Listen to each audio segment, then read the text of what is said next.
Once, in a quaint little village, there lived a playful but somewhat greedy dog named Bruno. His fur was like soft caramel, and his eyes twinkled with mischief. Every day, Bruno roamed the cheerful streets, sniffing out delicious smells that wafted through the air.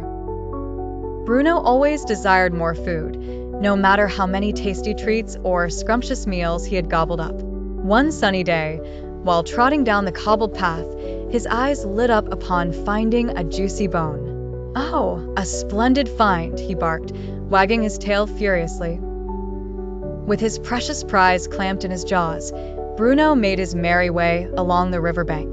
The river was crystal clear, meandering gently under the bright blue sky. As Bruno pranced gaily, something caught his eye, a vision in the water that stopped him in his tracks. He peered closer, a gleaming dog, much like himself, holding an even bigger, juicier bone in its mouth. Bruno was astonished. What a lucky fellow, he thought, eyeing the prize greedily. Wanting the larger bone for himself, he opened his mouth to bark, "Arf!" forgetting the bone he already had.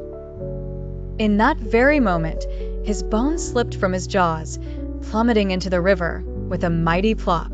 The water danced with ripples, and the image of the other dog vanished.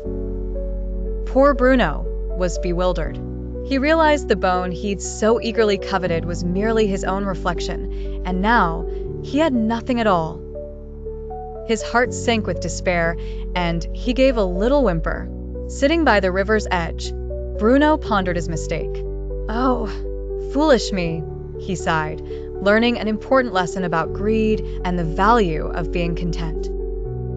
As the sun began to dip below the horizon, casting enchanting hues across the sky, Bruno trotted back home, a wiser dog, finally realizing the joy in being happy with what he already had. This vivid adventure of Bruno, the curious dog, taught him and the village kids watching from afar that sometimes wanting more leads to losing everything, and true happiness lies in appreciating the treasures we already hold close.